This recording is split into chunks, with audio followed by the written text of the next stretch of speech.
Good afternoon. Buenas tardes, everybody. Josh Tovar, Park Principal of Memorial Pathway Academy in Garland ISD, Garland, USA, here with the PGP podcast. Dr. Moreno, I don't know, maybe the rain over there messed up her wires and her camera. We can't see her, but once she gets on board, we'll bring her on back. Hey, you know what? It's that time. We're already back into the system. We've had 3 days of PD, and we know that every week people are cycling in.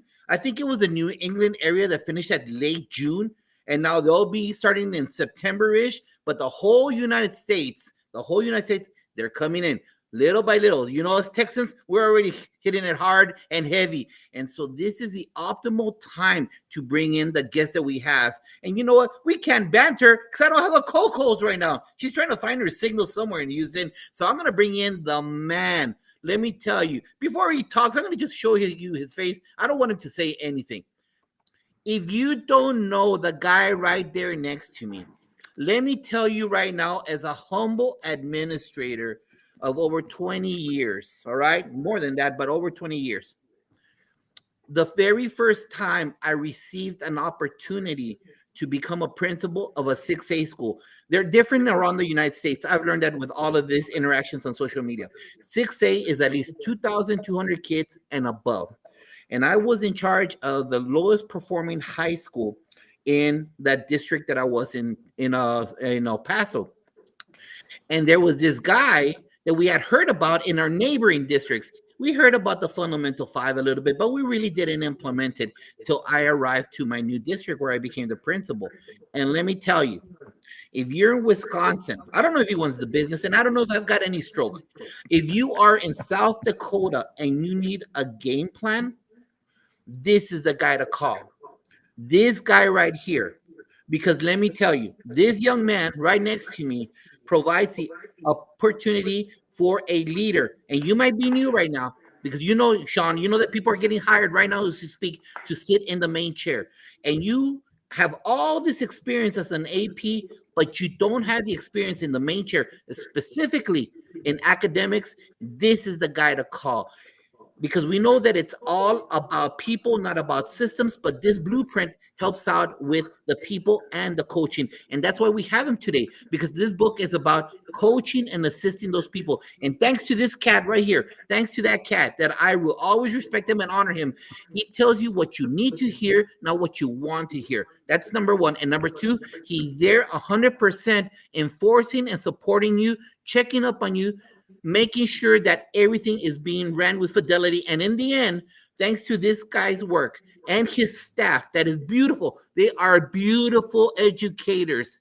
That school in 3 years went from a D minus, remember, 2,550 kids, to a B minus in 3 years. The graduation rate went from an 81 to a 92% in 3 years. And that's not because of the system, but it did help 1,000% because there were other variables involved in that. And if you want somebody to help you improve the school, that's your cat. Sean Cain, welcome to the PGP podcast.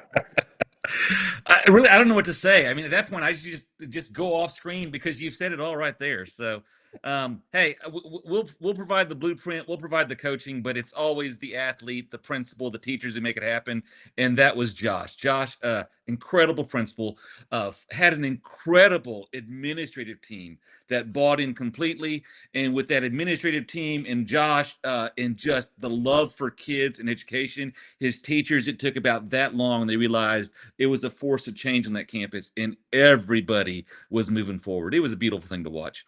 I always do tell people, is that the other schools I go to, we do a lot of work in the Texas Valley and in El Paso, and in other places. They'll explain to us how tough it is. You know, you don't understand. We have some kids who don't speak the language. You don't understand. We have some kids who just 6 months ago were living in a foreign country. And I'm like, well, you know, most of the schools we work with, most of the kids don't speak the language. And 6 minutes ago, they were in a different country and they walked across the bridge to come to school. So when that happens, you got to have some good people and some good systems, and good things happen. Exactly. And I appreciate those kudos. Thank you very much. I'll be cash apping you the $20 that I promise you every time. So and I'll send it back to you. So everybody out there, you know what? and you know this, Sean. We have huge names in education, in our field of education. We have Todd Whitakers, we have Jimmy Casas, we have Mohammed. We have all these individuals, and they're huge stars. But you know what? Not everyone hears, especially with the exodus. With the exodus of education, experience has been leaving us, knowing the names of Sean Cain, of Anthony Mohammed, knowing all of these names. And so we need to always continually refresh the understanding and let people know what street cred. Principal Cafella always talks about showing the people before you get started the street cred, that you just don't have some crazy person talking to you. So Sean, tell the audience, please, for the take your time, but let them know what roles you served as an educator, how long you've been in education, and out of all those roles, which one was your favorite? Oh, all right, that's a good one. Let's see. Started teaching in '92. Got my principalship in '97. At the time, I was the youngest principal in the city of Houston. Now, I always tell everybody, people go, "Wow, you must have been quite a hot shot." I'm like, no, no, not at all. I applied for a principalship that nobody else applied for. So that is the secret, people, to get jobs early. Just apply for something that no one else wants. But what I'm known for is just systems. That's if I have a gift, and I do believe it's a gift. I watch stuff and I see things in patterns and systems.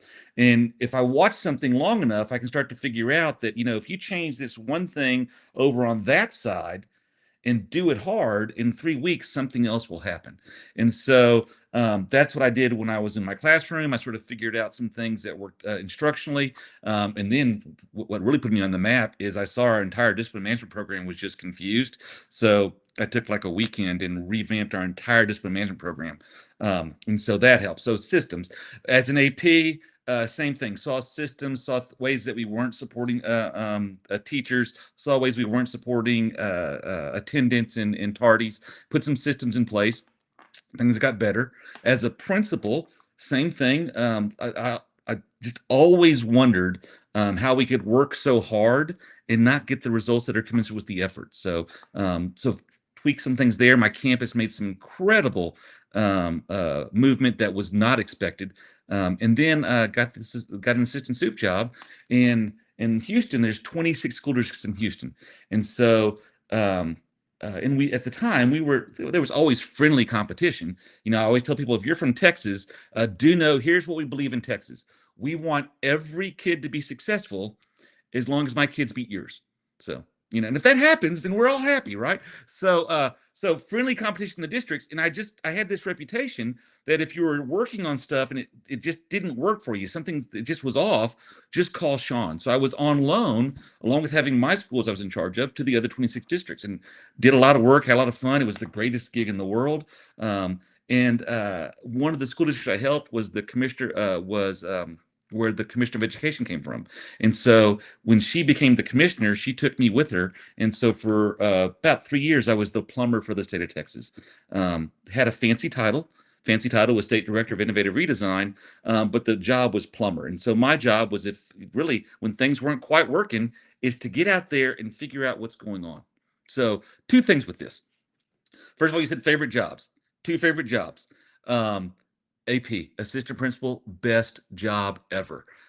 You get to do nothing but, you make a real difference. I always tell people, you're the NCO of the campus. APs do their job right, principal looks good, teachers are happy, kids behave. So I loved it. And be honest, I didn't realize it till you get your principalship. The stress isn't the same. You think your stress is an AP, and then it's just you, and you have to sign off on everything. So looking back, I love the AP job because of just the freedom and the problem solving. And then the second job was working for the commissioner. We were sent where people were struggling, and our job wasn't to, we were supposed to get there before the accountability people did, to make sure that the people with the sticks didn't show up.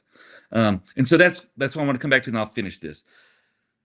You go to any campus. It could be a big campus, small campus, middle-sized campus, rural, urban, suburban. It could be low performing, middle of the road, high performing. And what you will notice when you watch is that the adults there are working hard. effort is not an issue on our campuses. I always tell people, if ever was the issue, if we love our kids, we love our content, we love being in schools. If we didn't love those things, there are easier ways to go bankrupt than teaching, right? So we're there because we want to do it. So it's never an effort thing. But the issue is how can we break so much sweat, work so hard, and not get the results that are commensurate with the effort? And so that's what I'm always looking for, is what's the slightly different that you can, the angle, the twist, where you can work as hard as you've always worked and get better results. I do not help people work smarter. We're already crazy smart. That's insulting. I don't help people work harder.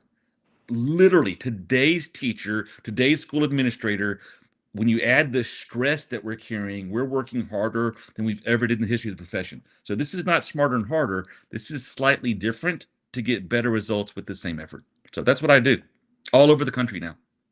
Awesome. Thank you. Thank you, Sean. That's a great introduction. And welcome to Dot McKeever Jeeber, Fantastic Four, Chica Houston. Thank you for being here, joining us. Melissa Jones Chunu from Tulsa, Oklahoma, coming on in. And thank you for fixing your wire there, ma'am. I like the short you're sporting. Let's go, Houston. Let's go, H-Town. I thought you guys were all that in a bag of chips. What's We up, are. Dr. Moreno? Hey, sorry, you guys. I'm so sorry for coming in late. I don't know what's going on with my computer. I think it's a virus. I'm going to call it a virus. All right. I'm going to figure it out. But thank you, Sean Cain. I'm so glad I can finally put a name with a face. Oh, my God. Fundamental 5 all the way.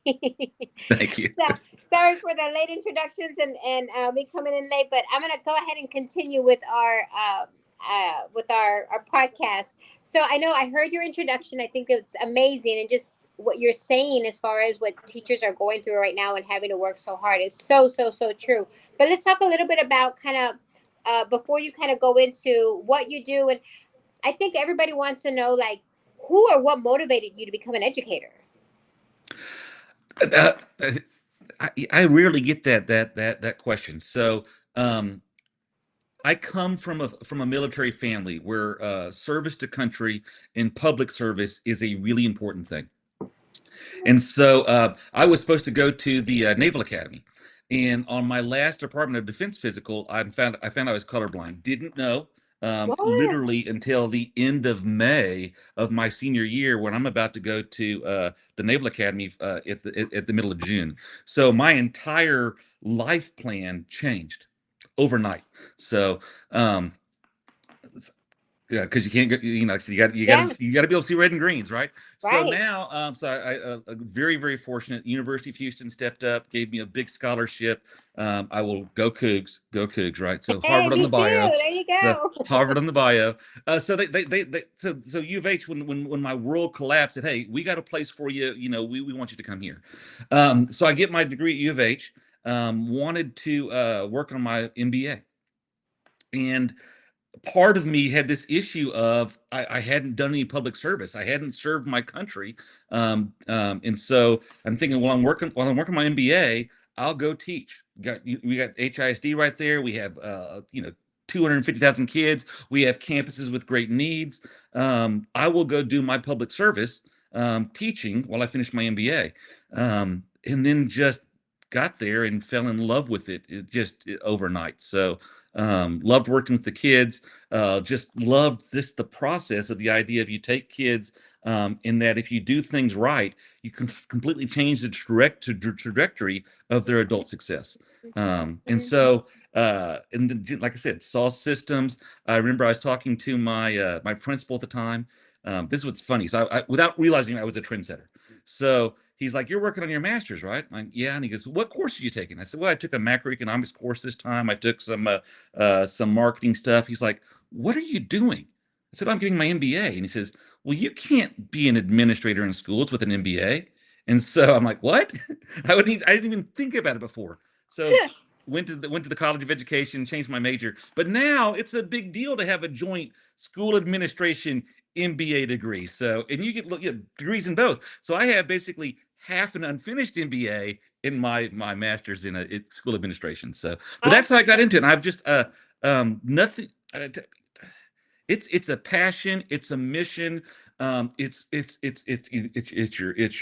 your spiritual journey, but also it really is. It's public service at the grassroots level. I always explain to people, especially Houston just had a hurricane. We always talk about the first responders. I love first responders, but school people, we're the second responder because as soon as everything gets Absolutely. stabilized, they come to the campuses. And we got to feed and we got to shelter, and we're the only sense of normalcy when the world has stopped for these people. So, so we sit right there. So how can you not love the profession? By the way, vote for people who love the profession. So that's the only political thing I saw right now. There we go. That's how I got into it. And you know what, Deshaun, we're just gonna peel You can hear it in your.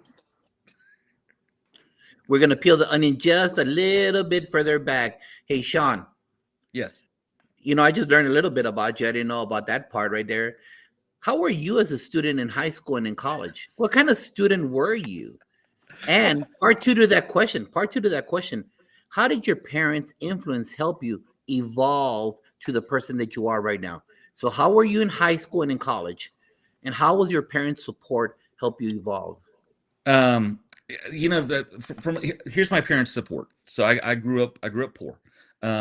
They put a roof over my head. They made sure I was fed. They loved me every day. So, were there issues going on in my house? Yes. But bottom line is, they did the best they could. And probably most importantly, they supported the school first and their little delinquent kids second. So, it's a different era now, but when the school called, it was me who had to change. So how was I as a student? It depended. If I liked you and I liked your subject, then I was the best student in your class. And if I didn't like you and I didn't like your subject, I was a butt. I'll clean that up. So that's not a so if I'm interested, I was interested. If I wasn't, I wasn't. So here's where I was lucky. So there are teachers who I enjoyed being a terror in their classrooms, and I was manipulative enough to get away with it. So, and did those teachers not like me? No, they didn't. Was it because it was their fault and they weren't professional? No, it wasn't. I mean, I got everything I deserved from those teachers. But what saved me, there's a gentleman named Fred Richardson. Josh, you see him every time you come to TSSP, and he sits in the back of the room. So Fred was my principal, and Fred saved my life. He made sure that all my behavior issues he dealt with. So, and there were consequences, but they weren't so onerous that they would damage all the other stuff. And with the stuff I was doing well, he was my champion. So saw the potential, made sure, I applied for certain places, made sure I didn't get kicked out. I tell everybody right now, if I was a kid now on pretty much anybody's campuses, you would have criminalized me already. For just stupid kid stuff. So I am not a fan of us writing paper and ruining kids' lives when they do stupid kid stuff. Just work with them, coach them, give them a fresh start every day, and mold their life. I remember what saved, besides Fred Richardson and making sure the system didn't bury me, my favorite teacher, I mention him all the time in my books, a gentleman named Coach Wallace. Coach Wallace, when I was a junior, said, you realize it's less energy to do right than it is to do wrong.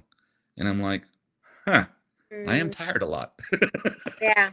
So as I matured, that shifted. But I do think that's why I was such a good AP and why I was such a good principal. I love the kids who push the buttons. I tell principals all the time, teachers and principals all the time. You got kids on your campus. They will do something that will cause you some heartburn. But what they do is they point out the weaknesses in your system. So there's a natural consequence, but don't kill them for it. Fix the system. If you always have fights in third period on the back hallway, well, that's because kids know there's no one on the back hallway in third period. Put somebody there. The fight stop. So that's, part of that is that, I'm going to work with the kid, but I always told my staff, I'm a big believer in this. School is a game. And once you realize school is a game, it makes it a whole lot more fun. We play offense, the kids play defense. The problem is the kids play a much better defense than us because we have adult concerns and bills and all that kind of stuff, and they're just trying to win. So, got to run a good offense.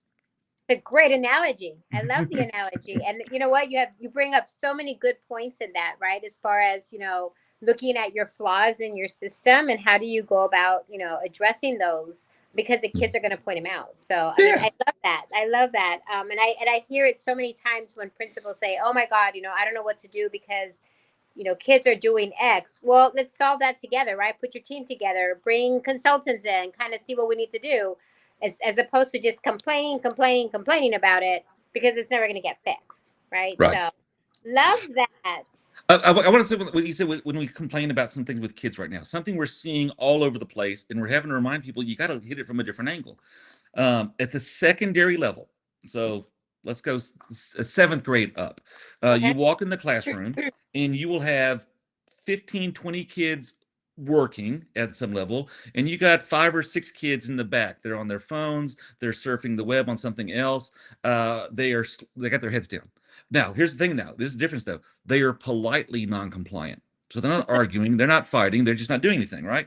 So administrators walk in and they get angry because, well, that must be a classroom management issue. But I'm saying, no, think of it from the teacher standpoint. It's a no-win situation. I can teach the 20 and not fight the 5, or I can fight the 5 and not teach the 20.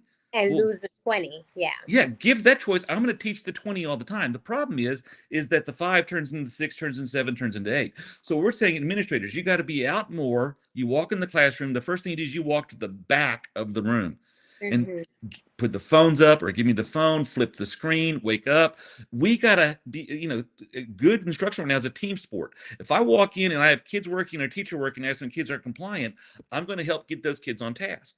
If those kids want to fight me, I'm the principal. I'm the AP. I'm hardwired for a fight. Come on. I was looking for one anyway. Let's go outside. But most of the time, they're right on board. And so you tell the teachers, I'm not usurping your power. I'm going to help you get those non-compliant kids focused on you again. Here's what happens when we ignore this in Texas, especially.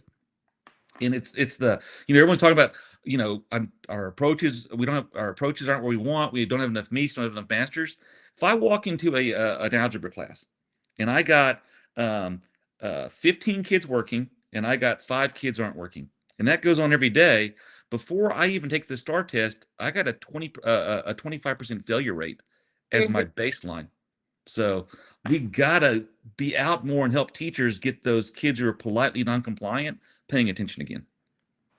Right, absolutely. Because you know what? Sometimes you're right. Those teachers want those kids to be quiet and not, messing with the rest of their kids. But at the end of the day, they have to be accountable for those kids as well. But that's how you build those relationships. And I think that's where all of this support and coaching and helping our teachers with those students that are the ones that we really have to reach out and find out what's going on, right? Why is it that they're disengaged? Why is it that they're not wanting to pay attention? Is it something that the teacher's not doing, or what can we do? You have in Well, your book. some of it right now is the stuff on your phone is just honestly more interesting than the stuff in the classroom. So that's why we're working with people now on just saying, calling these what they are. Don't call them phones, call them cocaine. When you call them cocaine, it's easier to make better decisions. Should we allow cocaine in classrooms? Probably not. When Yeah. kids work really hard, should we have a cocaine break? Not a good idea. So if you just call it what it is, it's easier to make some better decisions. So Yeah, that's true. And you know what? You're absolutely right. Because I was up last night till probably like 2:30 in the morning, and I was just scrolling through TikTok. It's horrible because it just eats up my time when I could have been in bed. well, no, it's engineered to be addictive. So and so to ask kids to have that level of discipline, when, let's be honest, as adults we don't have the, at least when you say kids put the phones up, they'll give you a dirty look and they will hide it. But you ask an adult, they'll give you a dirty look and then scroll faster. So so give me a kid all day long. Yep, absolutely. So with everything that you do, right? You have so many things. You're visiting schools, you're coaching, you are providing consultancy support with different people. You had time to write this new book. So why this new book? And how did you find? Why didn't you find time to write it? I write books on airplanes. So I mean that's my secret. You know, if you're captive with nothing to do for at least an hour. And you know, critical writing. I always tell you, part of that, the book just sort of comes. It really is just me writing about the process and what we're seeing and what we're thinking. You know, just like critical writing is good for kids, it helps you make connections and see things. I call cell phones heroin. By the way, Josh, nice. So that's where I write it. So why this book? Why opportunity coaching? This is the crazy thing. I'm just this gap that bridges two distinct generations of education leaders. So when I first started in education, most administrators, especially secondary administrators, they got into the gig through the coaching ranks. So you were a coach for a while, then you moved to administration at the secondary level. And so that last generation of coach, now administrator, they didn't know much about instruction, but they knew how to talk to people. And so they were really good about sort of getting teachers, pushing teachers, sort of problem solving with teachers. Couldn't really say, here's how I taught, because that wasn't their strength, but it really was, so what are you thinking type stuff. So we had this generation of good people coaches. And a lot of those were my mentors. So Bob Brzezina, Wayne Shopper, Fred Richardson, you know, former coach also. So we had this coaching group. Then I get into, as I move into administration, as my generation starts to come in, the coaching, the moving from the coaching to administration, that pipeline pretty much dried up, and you don't see it very much anymore. Now the pathway to go into administration was through the instructional side, instructional coaches, curriculum, APs who are more instructionally focused, and so as that's gone on, as it's going up to about March of 2020, that's going to be that important transition point. You had people who, in those leadership roles, often were instructionally very, very sound. And so I had lots to share on how to teach, what to teach, when to teach type stuff. Then the pandemic happens, and we lose just this huge brain drain. And so what I always explain to people, the difference between the pre-pandemic and post-pandemic. So pre-pandemic, especially in Texas, we went from old school, traditional 1950s type education to where we were in March 20, where we had these people who built systems, and then they hired people who, you know, and moved on to sort of that next half generation. We ran systems. So at March of 2020, we had a lot of people who could run systems well, but didn't build the systems. They don't know why the system's there. They just know how to run it. Pandemic happens, all the systems collapse. Planning, curriculum, data, everything collapses. We come back, all the brain drain, the people who built the original stuff, they retired because they could. They were already, you know, at that age. The people who are left, they don't know how to build a system that was just always there. So I always tell people, it's like, you know, I'm a pretty good driver. Let the engine freeze on a freeway, and I don't know what to do. I got to call somebody. So we're at that point now. So we have operators, but not mechanics. Also during the pandemic, our veteran teachers, a lot of them left. The teachers who stuck with us, heroes, honestly, but we had to adopt a lot of bad instructional habits to survive the pandemic. So a short version of a long story, every high yield instructional strategy requires teacher proximity and engagement to pull off at high quality. During the pandemic and immediately after, proximity was not our goal. Matter of fact, it was sort of stand in front of a camera. Oh, by the way, don't get close. They're still sneezing. So all that stuff evaporates. So we have bad habits adopted by veteran teachers that we got to rebuild. Everyone we hired in the pandemic, we couldn't train because it wasn't safe. So they don't know what good instruction looks like anymore. And now, especially in Texas, most of our new hire teachers are from alternative programs, which, by the way, alternative program and traditional program, when you're a rookie, you're a rookie. But, you know, they really are, hey, you have the desire, go get them. So now we have a lot of our teachers, like I said, they're coming, they're there. That's all I want. If you show up, that's 90% of the battle. But how do I get better at making sure the classroom works better? All right. So we have this group of teachers now who need help and support. And there's no coaching expertise because the coaches all retired. So that's where opportunity coaching came from. It's like, here are the things you do in the course of your daily activities that put you in a position to have meaningful short conversations with the people who are working hard. And if I have the right meaningful short conversation when people are working hard, they will make small adjustments and continue working hard. And so that was the idea, that there are so many bad observation and bad practices out there. And I'll step on people's toes.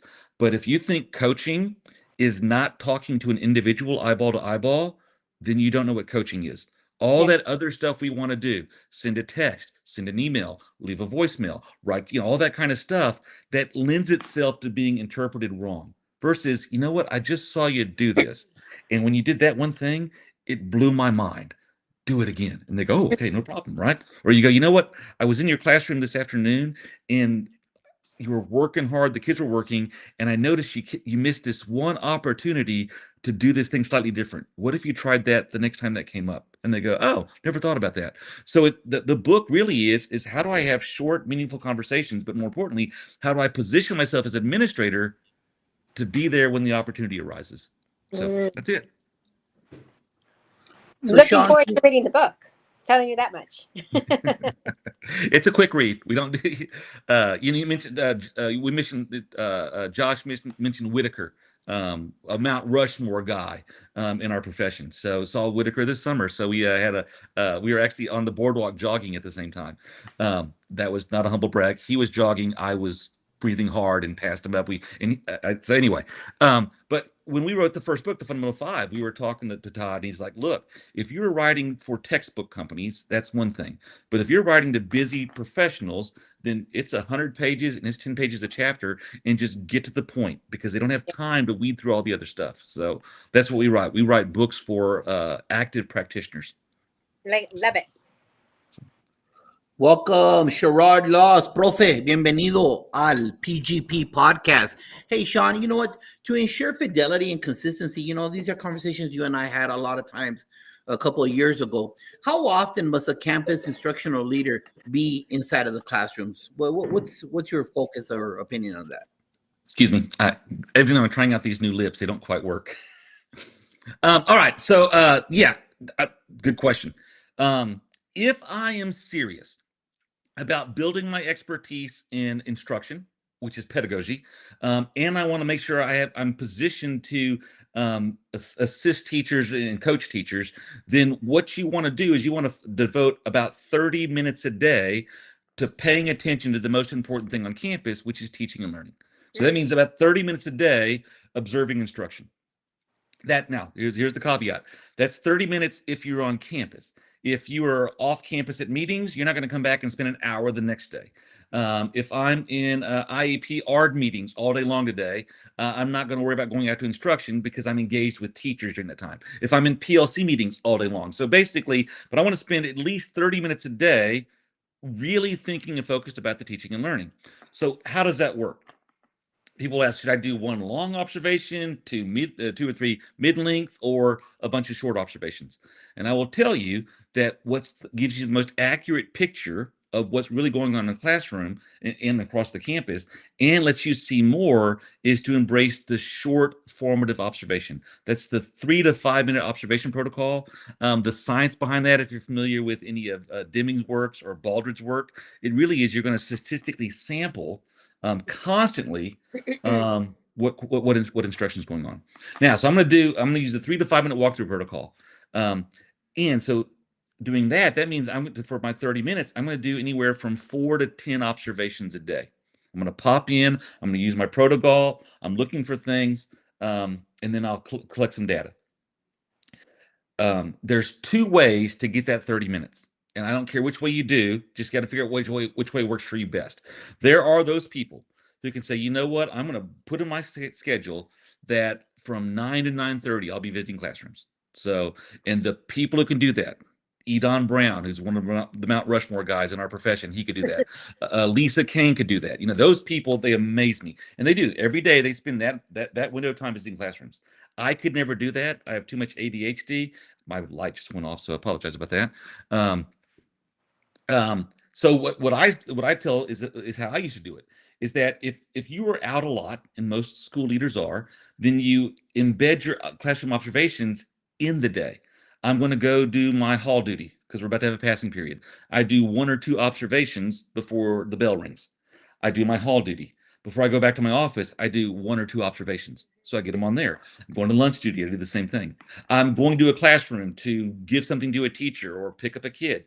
I do my observation first, and then I do the business, do whatever I'm going to do. So that's how I always got my 4 to 10 observations a day every day when I was on campus. It was just what I was doing.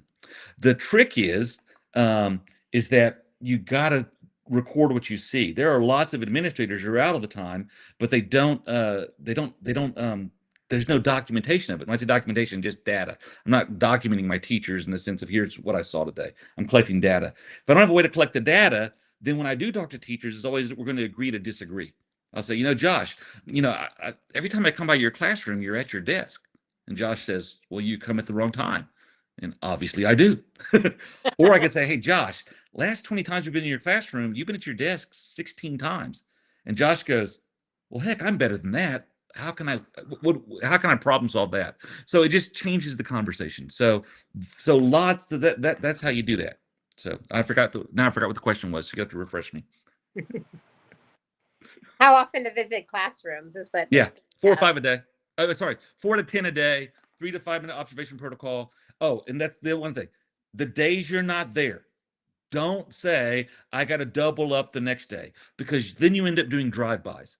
It's if you're there, you walk in, you see what you're seeing, and you reflect on it. Oh, that's the other thing. In your 3 to 5 minute observation, here's what you can do. It's the only thing you can do.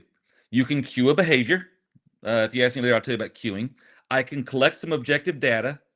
I can give some validation that I appreciate the effort. That's it. Nothing else with 1 3-minute observation. It's a random wisp of time. Too many people feel this need to, I need to overanalyze what I saw in 3 minutes to give you lots and lots of feedback. Guys, if I overanalyze 3 minutes, I am projecting what I would do if I was teaching, and we don't care what you would do. You don't teach.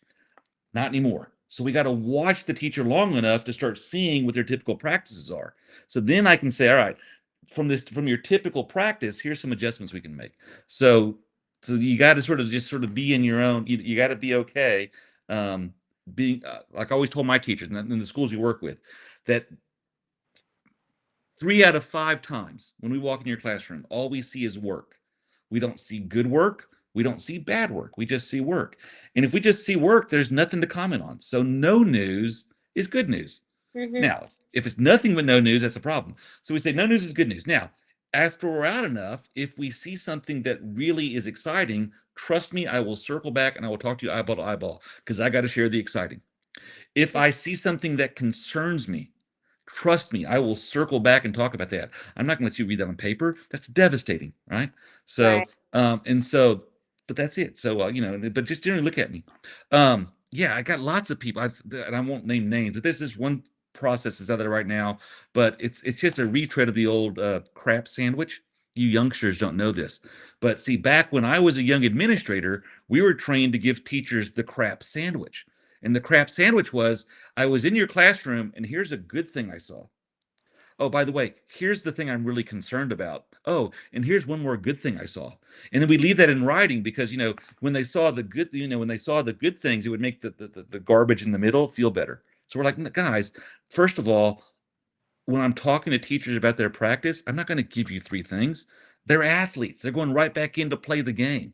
So at timeouts in the field, in a football game, I'm not giving the quarterback 4 things to look at. I'm giving them 1 thing to focus on. So when I'm talking to teachers, I'm working on, here's the 1 thing, do more of, or do less of, or do this thing differently, and it'll make things better. And try that for a while. Then as I keep watching you, I'll give you 1 more thing. So I'm going back to, I'm coach.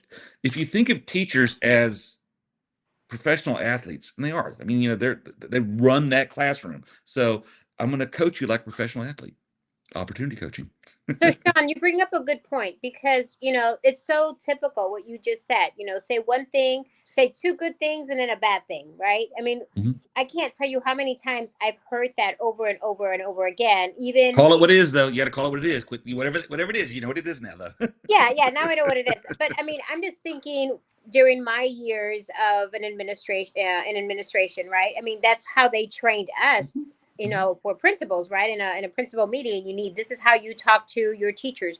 But my question is that if you are then just calling it what it is, and you're just going in there and just giving the teacher the one thing that you wanted for them to address, how do you build credibility with the teacher that they don't feel like, okay, this man is out to get me, or this Ah, principal is out to get me, right? yeah, great. So how you build credibility with teachers is that they got to see them and other teachers working a lot. You got to be in and with them.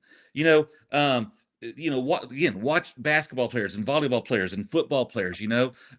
Whenever they do something, they look over the sidelines. Those coaches are right there watching and they're paying attention to them. They're vested in their success. So your teachers have to see the work enough so that when you do say something, they know it means something. But if they never, that's why I explained to the administrators, especially central office, you know, yes, teachers will respect your position in the hierarchy. But if they know that, I always go back to, I'll pick on the curriculum assistant soup, Dr. Laird. So Colonel Laird, assistant super of curriculum. Those teachers know he hasn't taught a live kid in 25 years.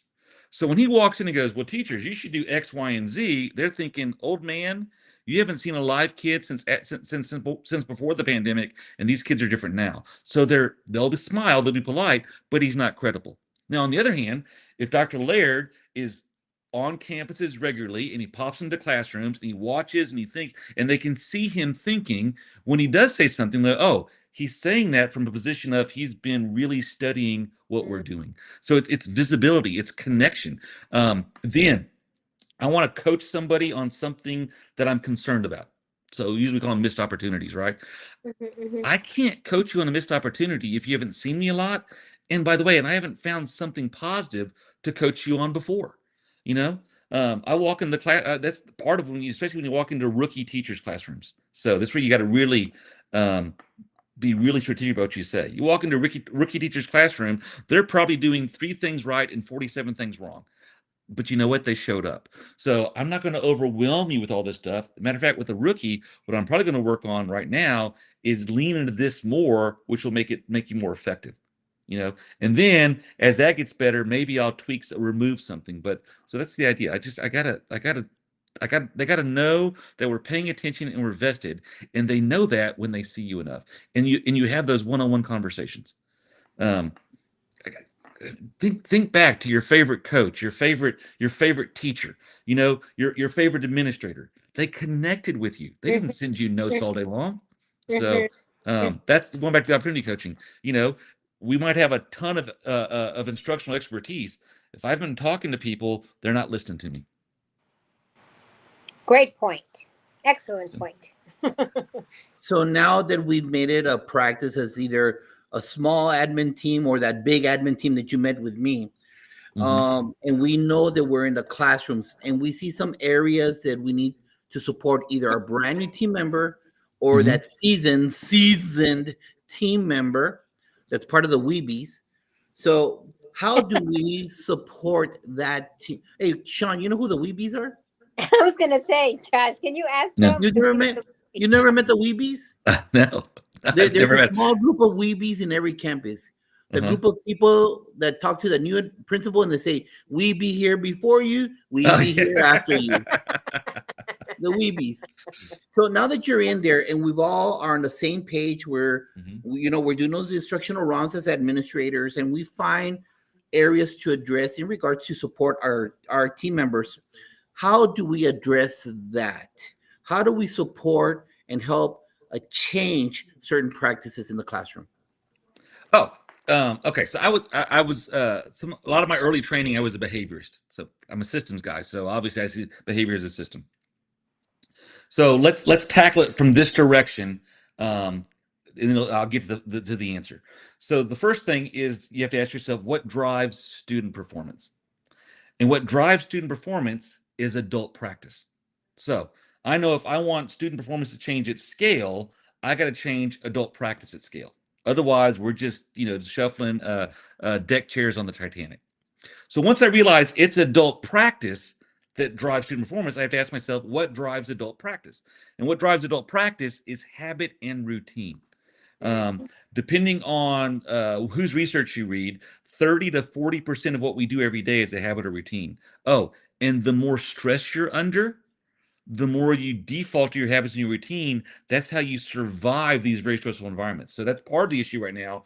Those bad instructional habits we've adopted, or since we haven't been training and supporting for a while, they're now habits and routines, and we're under considerable stress. So we keep doing them over and over and over again. They become even more ingrained. All right. So now the question is, how do I change a habit or routine? By the way, this works for anything in your life, but it also works at the school level. If I want to change a habit or routine, I have to have four things. Here we go. The first thing, I have to have a replacement behavior, something to do instead of. Then I have to have a cue, something that cues me to do the replacement behavior. Then I have to have a reinforcer, something that makes, when I do the replacement behavior, it now feels good. And then four, I got to have lots and lots of opportunities to make that happen. So now let's take adult practice or teachers. So if we recognize that there's an instructional practice that we need to adopt as a campus, and by the way, there's a lot of better instructional practices we should adopt as a campus right now. I could suggest 5 of them. But even, all right, so let's take the fundamental 5, all right? 5 highest yield instructional practices of all. I can't say teachers do the fundamental 5. That's too much. So we're going to take them one at a time. So we're going to take a practice and we're going to work it hard for about 3 weeks. Then when we finish that, we'll take another practice, run it for 3 weeks. So let's say right now, what we're going to do is we're going to really focus on recognize and reinforce. So we tell teachers, well, first of all, we let everyone know next window of time, the next 3 weeks, while we're in this 3 weeks, we are really focused on recognition reinforcement. I will probably provide a little module of training in a PLC right before we start. To tell people I want something and not train them, that's just sort of wishful thinking. So I'm going to train you on recognize, reinforce. I'm going to say, all right, guys, for the next 3 weeks, that is our focus. When we come in your classroom, we're looking for lots of stuff, but that's the thing we really want to see. So when any adult, whether they're an administrator or not, when any adult walks in your classroom for the next 3 weeks, that's your cue to, at the first opportunity, recognize or reinforce a kid. So we have the replacement behavior, recognize, reinforce, we have the cue. And we tell teachers, look, if we walk in the room and you're not doing it, you're not in trouble. We showed up randomly. You can't do anything all the time. So you're not in trouble for not doing it. If you are doing it, great. But if you're not doing it, first chance, do it. I am the cue. So I walk in the room, or Josh walks in my room. I'm doing whatever I want, whatever I'm supposed to do. I see him. I stroll by a kid and go, hey, man, fantastic effort today. I couldn't be more proud of you. So, and thanks for helping your buddy. So I engage directly with a kid, specifically praise them for something good that's occurring in the classroom. So I little recognize reinforcement. When I do that, either if I'm doing it or if I do it, when Josh sees that, he smiles, he waves, he gives me a fist bump, he gives me a little visual validation that he appreciates the effort. So me as the observer, I'm both the cue and the reinforcer. And the reinforcer isn't a gene pass. It isn't a crap sandwich. It's, look, hey, appreciate the effort. And then we also tell both administrators and teachers, all we're concerned about is the attempt. We're not even worried about quality. Because whenever we start doing something new, we don't do it well, but the more we do it, the better we get at it. And so if we do if our observation team, and by the way, we like lots of people on the observation team, even non-traditional people. We like department chairs and librarians and counselors, but we want huge observation teams. If I have a big enough observation team that the average teacher gets 2 to 3 random cues a week to try the new thing, and gets 2 to 3 reinforcers for trying the new thing, by the end of the 3 weeks, they've had 6 to 9 opportunities to practice. And now that new thing is really close to becoming a habit. And that's how how I coach you up to do the things that are more effective without beating you over the head. So that's where this that's part of the opportunity coaching is I'm going to come out enough so I can start to see what's going on, but I'm providing lots and lots of cues and lots of thumbs up and fist bumps and waves and just, hey, appreciate the effort. And by the way, when your people see that you appreciate their effort, they keep working for you. If they, I think back to my first principal, nice man. But so when I was a teacher, I had 4 times an administrator came to my room. In 3 of them were my annual evaluation, right? So, and then I didn't need one for 1 year. So 4 times. By the second year, my principal said, "Hey, Mr. Cain, you're a really good teacher." And in my head, I'm thinking, how would you know? You've never seen me. So that goes back to the being visible and watching when you say something. Because if people don't see us enough, even when we say the positive stuff, it's being discounted. So yeah.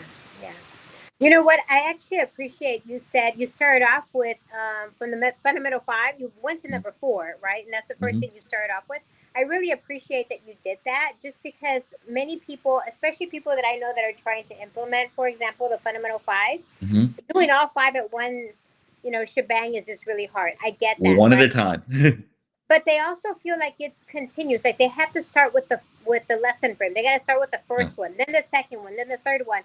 And I like the fact that you said, we're going to implement this and we're going to do it something easy. Reinforce is a super easy one that we can all do pretty quickly, right? And so I like the fact that you said that, simply because it really shows and helps people outside, listening to this podcast, that it doesn't have to be, first, second, third, fourth, fifth, right? Start off with something that you're going to get more bang for your buck, right? So that people can celebrate what you're doing, and that way they can see the good stuff that's coming out. So then you can start adding some of the other 4 components, right? Or wherever, like I said, if you're out enough watching your campus, where our deficit is. So fill the deficit. Yeah. So I always tell people, you're either going to fill your biggest deficit, or sometimes there's something that if we just leverage it, we'll have a bigger payoff. But I will help you on this. Go with the fundamental 5.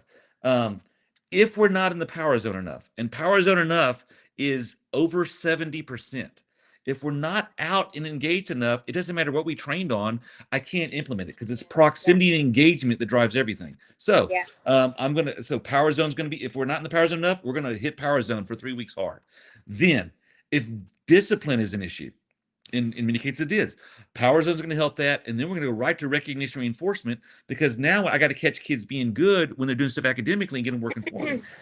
So now, all right, so we got discipline sort of in line. We get, what's the next thing? Well, you know what, we're having issues on our checkpoints. All right, we got to hit lesson closure, which is going to drive retention up. So on some of this, I'm going to line it out based on as we go forward. And then when we finish all 5, you start it over again. Yeah. I always tell people, so if I'm coaching, if I'm working with the staff, so let's say our recognition reinforcement number is here. Now we're gonna train on it, and we're gonna cue it for 3 weeks. And by the end of the 3 weeks, our number is here, right? So it's a big gain. Now we're gonna move on to the next thing. When we move on, recognition reinforcement is going to fall off. It's going to, because we're not cueing it, but it's not going to fall off it's going to fall off here. So basically, you just created a new baseline. Then next cycle through, we started a better baseline, and because we do it more, we have a little better insight. So now we can even take it to a next level. So as just like a professional athlete, you don't ever forget about your footwork. You don't ever not go back to spring training. You go back and you work on the things that allow you to achieve at a high level. So, and those 5 fundamental instructional practices are the key. I just got to coach it. So, hey, Sean, real quick, tell me the difference in the alignment of formative and summative observations. All right. I will step on some toes here, right? Because just because something is legal doesn't make it best practice. So I'm going to take Texas and our T-test. So first of all, summative for your summative evaluations, for your summative assessments, a summative observation should be at least 20 minutes long. You have to give people a chance to show you an array of practices, and you have to be able to see how kids respond to it. So at least 20 minutes. Anything less than 20 minutes, it's not fair, right? Also, those summative observations need to be scheduled. We don't do surprise star tests, and we don't do surprise football or volleyball games. The stuff that we have to perform at, we know about it. So I'm going to schedule your summatives. They're going to be longer observations, so you can show me a lot of stuff. And then when I do that, what you're going to show me is the ceiling of your performance. So what's it going to be a dog and pony show? Yeah, you know I'm coming in. You know it's high stakes. Show me your best, right? Now, on the formative side, I want lots of short formative observations where we're cueing better practices. So it's practice. We're cueing. In those better practices, so what happens is here's my ceiling. With enough observations, I start to realize where your typical practice is. And then we're building training and coaching to close the gap between your typical and your ceiling. But here's the insidious thing. As my typical gets better, my ceiling gets higher. It's the rising tide raises all boats. So if your summatives and your formatives are aligned, then everyone gets better. And also the summatives become less stressful because you tell teachers, look, when I come in for your summatives, just show me those better practices we've been working on, and everything gets easier. So what about the T-test walkthrough? The T-test walkthrough, though legal, is bad practice. Walking in for 3 minutes to do in collecting data on one observation is unfair. I could be the absolute best teacher in the world, and you walk in and it's the 3 minutes where everything went sideways. And so now you're going, well, you're terrible. I could also be the worst teacher in the world, and you walk in the 3 minutes where all the stars aligned and it worked. So think of those short observations as at bats in baseball. You know, a batter strikes out, grounds out, hits into a double play. You know, on an individual at bat, are we disappointed? Yes. But you know what? What has that batter done over the course of 100 or 200 or 300 at bats? That lets me know what kind of hitter they are. And so we get way hung up on the at bat and lose the big picture, which is no wonder teachers often don't trust the process in the system. Yeah. You coach bad, you get bad results. Yeah. True. Hey, Sean, let me this was not part of the aspect that we were going to address today, but I think it's crucial that we bring up power walks because I think that that's one of the tools for success that I experience under the protocols that are the fundamental 5. So can you talk to the audience out there in Wisconsin, in New York, in California, on how we could embed as an administrative team these power walks, which is what you addressed? Yeah. The short snapshot, Polaroid shot for those old people that will see a lot of little ones, and you see the big picture with the fidelity of the fundamental 5 or those concepts. So what Josh has mentioned, Power Walks. Power Walks is a formative observation tool used by lots and lots of schools and lots of principals. It was designed by principals. Excuse me, I get choked up about this. It was designed by principals who wanted to be able to coach their teachers. So it's designed to create basically we call it game film. So here's the front side and the back side. The front side of Power Walks, it's a objective. We're looking for about 64 objective elements of pedagogy. So we either see it or we don't see it. Now in that we work. It's now electronic. We do it on our phones, so it will capture the data you observe. A good objective classroom observation form, though, is not unique. All the big outfits, and Power Walks is one of the big outfits, they all essentially look for the same things. Here's where Power Walks gets different real quick. Power Walks is designed to aggregate the data of a huge number of users because the way we coach people, we want more people visiting classrooms. We want more people providing cues, reinforcers. We want more people thinking about instruction. I'll give you an example before I get back to Power Walks. Josh's campus when he was in El Paso. So there were 2 campuses. There was the Josh's campus, which was the fastest improving, and then another campus that was the highest performing. Both had great principals. And so Josh had a really large observation team. So his people were averaging probably about 20 to 30 observations a week, but he had a lot of them. So he had 25 people doing 20 to 30 observations a week. The other school had their observers were doing 20 to 30 observations a week, but they only had 6.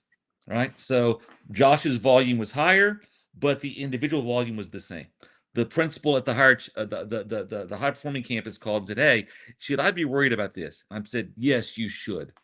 Because individually you have people who are figuring things out and gaining insights, and knowing how to better problem solve and coach their teachers. So individually you're going to be the same. The issue is Josh has 30 people thinking that way and you have 5. And in the grand scheme of things, I want 30 deep thinkers. 30 deep thinkers are going to beat 5 deep thinkers all the time. All right. So Power Walks takes all those unlimited users. It collects their data. And then now you have your data in the data bank. PowerWalks allows you to start disaggregating data in a number of different ways. You can see a whole campus vision. You can see grade levels. You can see contents. You can see PLC teams. Or you can eventually, with enough data, drill down to an individual teacher. And you can show a teacher, hey, over the past 15, 20 walkthroughs, here's what your typical practice looks like. And along with being able to do that, and here's the cool twist, you can take a piece of data. Let's say I can take I can look at my English department versus my math department. So I can do some comparisons there to figure out where do I have some strengths we can go look for. But I can also take a piece of data. Let's take Josh. He's one of my teachers. If I'm doing a volume, I can say, Josh, here's what you were doing in September. Here's what you're doing in October. Here's what you're doing in November. So that's the game film piece. And now that teacher has an actual picture of what their practice looks like. So now they're not just sort of work harder, faster, longer, which I'm doing is like, you know what? I need to focus on this piece because that's where I can really get some bang for the buck. And so there is not another system out there that aggregates as much data and disaggregates to that level and tracks over time. Now, you don't have to have power walks. And I always tell people this. Now, I think you should, but we call them the original hypermonitors. This whole idea of using high volume formative observations to coach better, the original group that we studied was back in the early 2000s before there were smartphones. And those people used this really sophisticated piece of equipment called a legal pad. So they would visit lots, but then just sort of take a note here or there. So so you don't have to have the great tool if you have the conversations. If you have the great tool, some of your conversations can really become really granular when you're really. And by the way, with your better teachers, you have to get granular because they really are trying to, they're trying to tweak this one little piece. Yeah, with rookies, it's big picture stuff. But if I got a veteran staff that we really are trying to get better, I got to give them really good granular information so they can focus on specific things in specific periods of time. So that's Power Walk. By the way, really affordable, and it's a great tool. Josh has used it forever. I've used it forever. We've been using it because we even use it when we visit campuses. I've probably have done. Now, this has been since 97 over various systems, but we are doing the math. I probably have visited about 250,000 classrooms over the course of my leadership and consulting career. I live in classrooms, so you got to be in the classroom to see the pattern. Absolutely. Great. Awesome. And now it's time to close our lesson, sir. What is the most important part of the lesson? The close. There's this wise man. This wise man taught.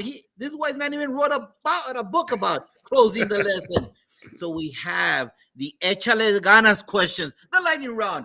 Remember, everybody out there, this podcast is all based on one word: ganas. Ganas is a spiritual word for Hispanics from across the globe. There is no equating it. There people call it grit. It's not the same. No. Because a grandma does not tell their kids grit. No, they tell them échale ganas. So this is very spiritual. And now I need you, Sean Cain, to motivate those educators that are coming in on Monday or have already started out there. So it's a lightning round, Sean Cain. It's time for the échale ganas questions. Number one, give advice to either a new teacher or administrator. New administrator, get out there, start watching people, visit classrooms, and add value. How do you add value? You walk in, people are working hard, smile. Let them know that you're a young administrator. But with me, I can let them know that the old man appreciates the effort. And then if someone needs help, put your phone in your pocket, put the legal pad beside, and help them. If they need some technology help or get a kid on task or help some other kids answer a question, education is a team sport. Add value. Awesome. Read a note. New teacher. Ready? New teacher. Get in the power zone. Talk to your kids directly, personally. Perfect. Read a note, an email, or a text from a teacher or student that inspired you. Did you say that to me? Yes. I don't read notes and emails. Man. I just told you. It's a personal connection. Josh, I look. You send me texts all the time. You know what really connects? When we do this. When I see that energy, that power, right? You can't show me that passion in an email. I got to see it in your face. Oh, man. All right. Well, let's do this one. Send some flowers to a current educator who inspires you. And how and why do they inspire you? Oh, gee. I tell you who's going to inspire me. This is a bizarre thing, right? So he's a superintendent in a small district. I have been explaining to people in Texas for 10 years that if you want to do everything you can to maximize your students' academic performance, put all your instructional days before the STAR test. We have all these districts that put 10, 15, 20, 25 days behind the STAR test. No one's motivated. So I was at a district Monday. I'm explaining to teachers how we got to go hard and fast, and we're going to make sure the kids see everything they need to see, and we need more days in front of the STAR test, not behind. And all the teachers turned and looked at the superintendent, and he goes, "I never thought about that way. We can't fix it this year. It will be fixed next year." So he is actually making an instructional calendar that's going to make it easier for kids and teachers to be successful in classes. That guy, he deserves a cookie bouquet or flowers or just a thank you for realizing you can do something for kids. What's his name? Can't tell you. Oh, got it. Perfect. All right. Who should people follow on social media? One suggestion. I always go back to Todd Whitaker. So, Todd's the man. So, now he's awful busy. You can follow me, but I'm going to follow. I follow Todd. All right. What's one song that embodies your essence as a person? Everyday People by Sly and the Family Stone. Love it. What's your favorite quote? Aggressively suck less. Written by Sean Cain. Hey, and in closing, how can people reach out to you, connect with you, and get more information about your brand new book? Leadyourschool.com or LYS Nation on X or 832-477-5323. That gets you to the office. Joe runs everything. She can get one of us to your campus. You can order books. We have support cards. She can talk about power walks. So 832-477-5323 or leadyourschool.com or hit me up on X at LYS Nation. Or just call Josh. He knows how to get a hold of me. Yep. Yeah, show that book again, please. Opportunity Coaches. That's the one to talk to your people. Coach them up. And you're going to coach them up on the Fundamental Five. Fundamental Five. There you go. Exactly. Awesome. Thank you, Sean Cain, for doing a fabulous job and being here. Hold on. Don't hang up yet. Hey, everybody, thank you for joining us. Remember, the purpose of this podcast is if you have no idea of the how-to, we're bringing experts. And as Kids always says, you want the best, you've got the best. If you want somebody about an instructional coach, you got that. And coming up next week, we have principals that have authored children's books. Hey, if you want to know how to inspire others, and that's the whole thing that we're in, you know what? Join us next week. And the following week, we'll also have assistant principals coming in and talking about, just like we did the round table with the principals and the superintendents here. Get their information, get their knowledge. You're not alone. You choose to be alone. Use the social media to make sure that you connect with people and pick their brain. Just like this guy right here, he'll return the messages. We're not alone. We're all in the same business. We're in the kid business, and we're nation builders. So thank you for being here. Make sure that you like it and share this program, tag other people, and make sure that you join us next week for the PGP podcast. Dr. Moreno, Sean Cain, thank you for being here. We'll see you next week. Goodbye.